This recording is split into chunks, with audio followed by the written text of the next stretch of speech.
You're a bright girl, but nobody gives jobs to women in philosophy.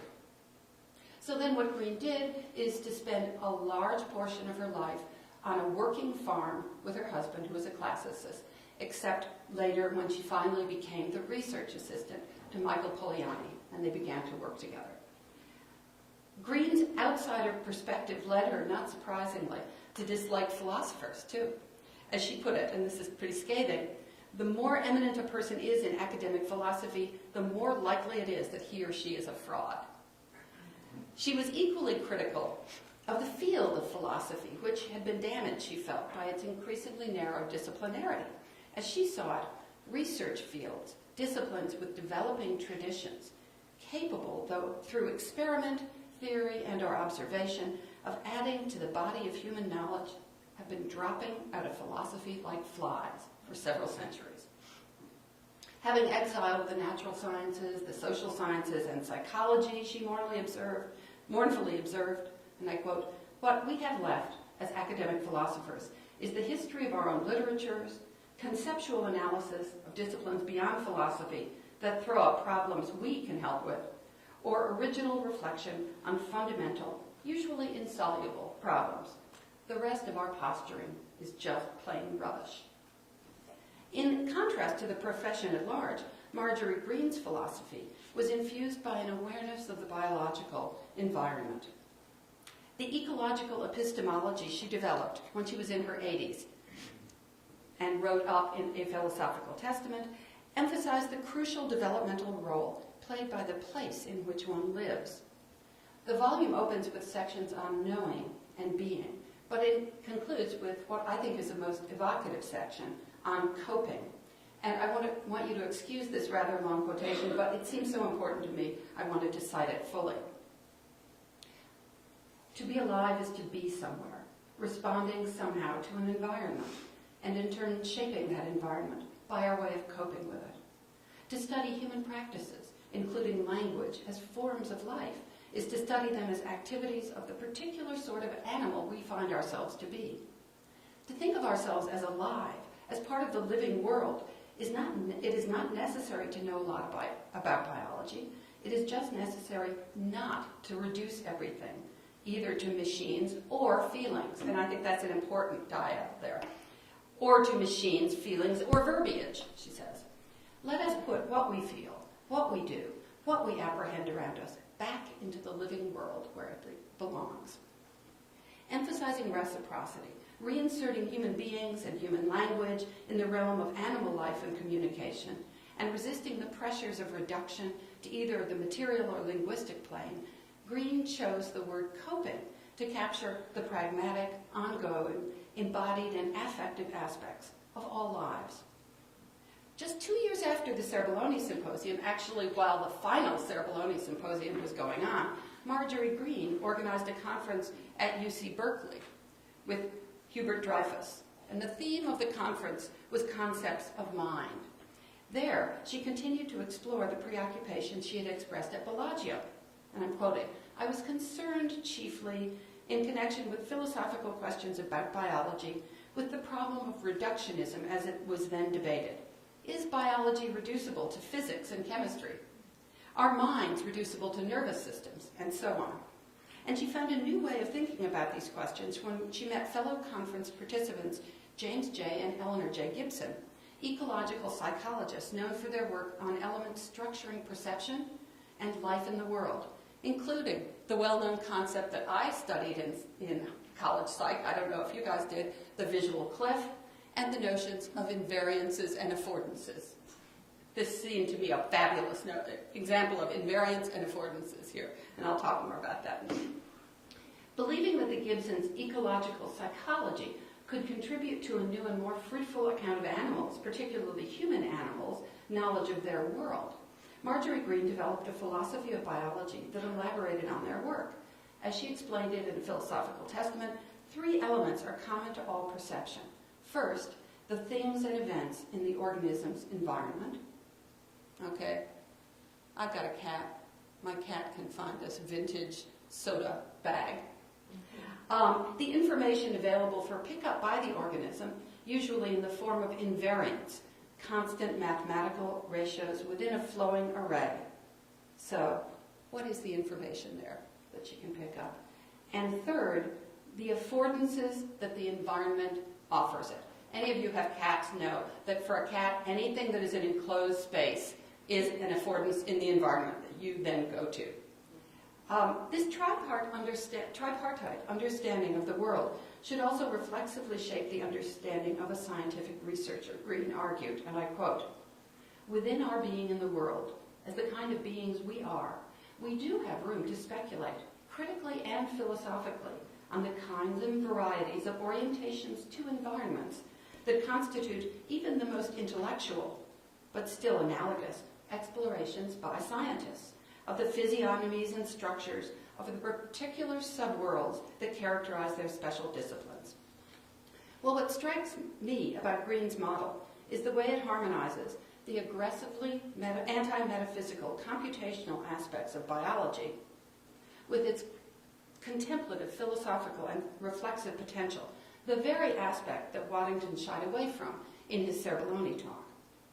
This threefold model of an organism's knowledge of self and world resembles on a larger scale the enmeshed relations of second-order cybernetics that Waddington found and feared in the metaphor of the Ouroboros. More than that, Green's model levels the encounter between human beings, animals, and other parts of living nature to a lateral plane. Drawing on the Gibson's work, she rejects a hierarchical positioning of human life and knowledge above animal life and knowledge. And I'm quoting here, Green here. For Gibson or the Gibsons, she argues, as human reality is one version of animal reality, so human knowledge is one species-specific version of the ways that animals possess to find their way around environments. Okay. Well, so far we've been talking, and it hasn't escaped me, exclusively about animals, human animals included. Waddington's choice of one of nature's largest cells, the avian egg, to represent metaphorically the relations governing the world and all its things, exemplifies the focus on eukaryotic life that dominated biology until Lynn Margulis advanced her theory of the symbiogenetic origin of the eukaryotic cell. In Gaia is a tough bitch, Lynn Margulis accused evolutionary biologists of codifying ignorance by focusing solely on animals and ignoring bacteria, protoctista, fungi, and plants. Her charge is a wonderfully ringing one that I expect we'll return to again over our time together. And I've read it earlier. They take a small and interesting chapter in the book of evolution and extrapolate it into the entire encyclopedia of life. In contrast, Margulis focused on that impulse to come together and the inheritable variation arising from the mergers that take place when organisms of different, very different species stick together and fuse to make a third kind of organism. She reclaimed for her theory of symbiogenesis a concept introduced by Ivan Wallin, one of the earliest scientists to glimpse the possibilities of symbiogenesis. Wallin's notion of prototaxis, another fundamental principle of biology that he viewed as integral to symbiogenesis, had two valences. Positive prototaxis is the attraction of one organism by another. Negative prototaxis is the repulsion of one organism by another. Well, Wallin got in trouble for pinning his concept of symbionticism on the combination of prokaryotic and eukaryotic life, Margulis and Dolan tell us. A biologist as renegade in his own way as Waddington was, but without Waddington's cultural capital, he suffered career-changing censure for the argument that prototaxis explained the emergence of life itself. His assertion that, and I'm quoting, the cells in all higher organisms exhibit the expression of positive prototaxis of the symbiosis type, or in other words, symbionticism, moved him to claim, and I quote again, the verification of this sweeping assertion is contingent on the verification of a bacterial nature of mitochondria. Wallin was years ahead of his time, and sadly his argument for the bacterial nature of mitochondria was so critically savage when it came out in Symbionticism and the Origin of Species that he never wrote another word about cell evolution, Margulis tells us. Yet, when Margulis incorporates prototaxis in her theory of symbiogenesis, she takes us to a deeper level in our understanding of the interaction between organisms and the world, and thus she gives us an additional way to interpret Waddington's world egg image. Well, as I've said, with his Gnostic gloss on the world egg, Waddington leans forward into the symbiogenetic future. Recall that Margulis' signature notion of symbiogenesis explains how evolutionary lineages merge when two organisms of very different kinds, ancient bacterial cells and newer, more complex eukaryotic cells, are in prolonged contact. Margulis adds Wallen's biologically grounded approach avoidance mechanism, prototaxis, in both its positive and negative valences to her understanding of evolution.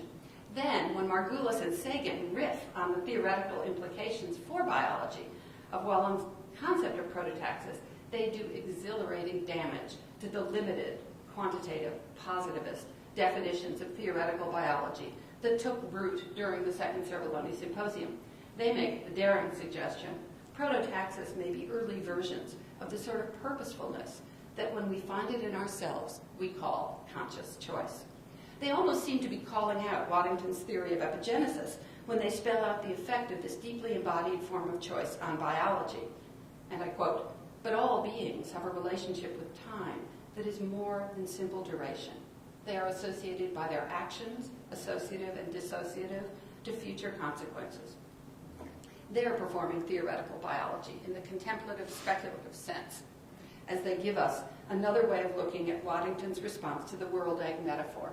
And their expanded interpretation of prototaxis suggests that it may underlie Waddington's decision to abandon the metaphysical aspects of his theory in preference for its practical experimental applications. By this interpretation, Waddington's affective recoil from that imprint-ready chick reflects what he calls his unaggressive character of temperament, and arises from a union, then, of biological and social temperaments. Margulis and Sagan's suggestion that there may be an inherent and embodied set of propensities that shape our actions plays out not merely as time passes, but as time dances, in Karen Barrett's sense, between approach and avoidance, between connection and disconnection. So if we recall the passage from her Meeting the Universe Halfway that serves as my epigram, the past and the future are enfolded participants in nature's iterative becoming. All right, last bit, feminist new materialism. I began this talk by confessing an agenda to respond to Sarah Ahmed's charge that feminist new materialists distribute our love unequally, skimping our mothers to lavish attention on our forefathers. Perhaps this is why, as I've contemplated the world egg metaphor, I found myself focusing not just on C.H. Waddington, but also on his colleague, philosopher of biology Marjorie Green. In Meeting the Universe Halfway, Barrett argues that power relations, agency, ethics, and science all need to be rethought in the wake of the quantum revelation. In this regard, she echoes Waddington's conviction in 1967 that theoretical physics needed to spawn a set of similar reevaluations of the material world. Barrett proposes the notion of intra-action, the mutual constitution of entangled agencies, as a first step in that rethinking. And I'm quoting here, "Intra-actions always entail particular exclusions, and exclusions foreclose the possibility of determinism, providing the condition of an open future." Barrett's comment suggests to me that we don't need to blame Waddington for his exclusions. We merely need to be aware of the multiple futures that his exclusions open for us, so that we escape any deterministic notion of biology or of culture. In encouraging this rapprochement, Barrett is one of a number of new materialist scholars who are expanding our notion of what is worth our attention, our love, and our care. And here today we have another excellent example of a feminist scholar exploring the implications of such an expanded mode of attention, Manuela Rossini. Critiquing the almost completely constructionist bias of feminist scholarship in fields of literary, cultural, and social studies, Rossini has called instead for feminists to engage with the materiality of bodies, with their philosophical, biochemical, or microbiological details, forms, and formations. Exemplifying this in her own work, she's given us a reading of Paul de Philippot? Erotic novel, A Mouthful of Tongues, through Susan Oyama's developmental systems theory that shows how the novel conceptualizes post-human identity as neither predicated upon the constituting logic of man-woman, nor sustained by the human-animal abyss. Instead, she maps a way to use concepts originating in the natural sciences for her reading of literary configurations of the human, focusing particularly on concepts of symbiogenesis as they illuminate the limitations of a purely binary conception of sexuality and embodiment, and on the way developmental systems theory provides a more sophisticated alternative to the crude constructivisms of earlier feminist thinking. In another essay, Manuela Rossini's formulation of the ethical and political implications of developmental systems theory brings to mind, for me, what an alternative response might have been to the world egg and its newly hatched chick, and I quote, "System and environment condition each other. Power, control, and agency do not reside with either side, neither with the self nor with the other, but prove to be multiple and distributed. What we experience as I is thus a self that was and continues to be fashioned in a relational process that is not grounded in a negative difference between self and other." Let me conclude then by just saying a bit more about three particular concepts from feminist new materialism I've drawn on in this reading of the world egg image.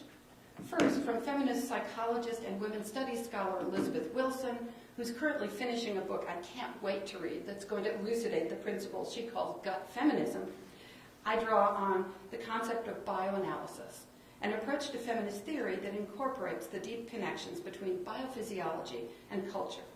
Since the 1980s, Wilson argues, feminist scholars have become astute about the body while being ignorant about anatomy, tending to think, and I quote, "to think of bodily transformation ideationally and symbolically without reference to biological constraints." Well, it was this implicit assumption that before the 1980s there was even less appreciation of the biological in feminist theory that caught the notice and the blame of Sarah Ahmed that I started with. Because she believes that a feminist theory that separates thought from embodiment is as problematic as one that rejects explanations grounded in biology, Wilson instead advocates a return to Samuel Ferenczi's concept of bioanalysis, a synthesis of biology and psychoanalysis. And she locates in Ferenczi's citation of Nietzsche, "You have traveled the way from worm to human being, and much in you is still worm," she locates in that his interest in the phylogenesis of the human psyche. Recounting Ferenczi's turn to embryological, zoological, and comparative physiological material to strengthen psychoanalytic practice, Wilson argues that a similar program could enable us to incorporate the biological stratum in feminist theory building, quote, "bringing depth and dynamism to conventional, two-dimensional, flat biological science, so that it's no longer possible to automatically align a biological hypothesis with literal-minded reductionism." I found this scaled view of the complex intermingling of psyche, soma, and world helpful in my reading of Waddington's world egg image. Second, feminist sociologist Myra Hurd's discussion of nonlinear biology, which she grounds in Margulis's revision of standard evolutionary theory, has sensitized me to the limited notions of reproduction and heredity that invisibly structure Waddington's world egg metaphor. Drawing on works by Margulis and Sagan, Hurd explains that nonlinear biology imagines species relations not as hierarchical but as enmeshed. Rather than the simple opposition between plants and animals, there are now 5 kingdoms: bacteria, protists, fungi, plants, and animals. Hurd argues that this shift is crucial for feminist theory because it forces us to rethink the notion that reproduction is inherently sexual heterosexual, and the product of 2 opposed sexes, male and female. Freed from this unquestioned cultural reification of sexual difference, feminist theorists are able to reconceptualize the very nature of bodies, all bodies, male, female, transsexual, animal, plant, fungi, protists, and bacteria. The theoretical payoff can be enormous, Hurd argues, and I'm quoting her now. By paying attention to nonlinear biology, it's possible to acknowledge that human bodies, like all living matter, physically actualize sex diversity. Taking account of our bodies as engaging in constant non-binary sex, as biologically queer, precipitates a reconsideration of matter, the integrity of the self, sexual difference, and reproduction. This reconsideration moves feminist theory to a planetary level, Hurd argues, and that was what looped her into my view of the world egg. If we are able to embrace the modes of exchange between all five kingdoms that constitute evolution, we may even choose to emulate, and I'm quoting, the bacteria that move freely into and within our bodies and are already infinitely gender diverse, as are most of the species on this planet. Hurd continues, because of their extreme adaptability, which is enabled by their preference for sex diversity. In evolutionary terms, the most likely species to survive on Earth is indisputably bacteria. Hurd's vision of a new, more diverse community of species implies that a new politics will evolve, one that can take into account the enmeshed relations between all things, living and non-living. Such is also the core aspiration of the third feminist theorist, whose work has helped me see why the world egg metaphor is such a rich text. And I can only say a bit about her now, but in Vibrant Matter, feminist political scientist Jane Bennett articulates the implications of a neo-Latourian renewal of the polis, and I quote, I believe that encounters with lively matter can chasten my fantasies of human mastery, highlight the common materiality of all that is, expose a wider distribution of agency, and reshape the self and its interests. The political is, of course, also the personal. The biosphere I experience daily is saturated by such non-modern interrelations with lively matter. The bees my husband tends gives us honey for our table and pollinate our garden of asparagus, beans, chard, dill, endive, right through the alphabet to zucchini. Our domesticated hens produce eggs and garden fertilizer, as well as the occasional stew pot biddy. They live a pretty good life, ranging freely around a 4-acre meadow, and these relatively stress-free days may shape patterns of methylation and gene activity, very different from the battery hens in the next county. Our honeybees, too, enact symbiogenesis, relying on bacterial symbionts to produce the royal jelly with which they create their queen, and the bee bread with which they nourish their brood and keep the bee colony genetically diverse and healthy. Perhaps even my allergies, I hope, are moderated by the small chemical changes induced by the honey they produce from the wildflowers in our garden surrounding their hives. Reading Waddington's world egg metaphor through the lenses of feminist new materialism, Lynn Margulis' nonlinear biology, and even my daily life on Earth, I've recovered an alternative to the quantitative narrowing of general theoretical biology in the germ of a biological appreciation of the enmeshment of all things, biotic and abiotic. And I marvel with Waddington at the message of the Ouroboros. Any one entity incorporates into itself, in some sense, oops, I can't go back. I had a lovely last slide. All the other entities in the universe. Thank you.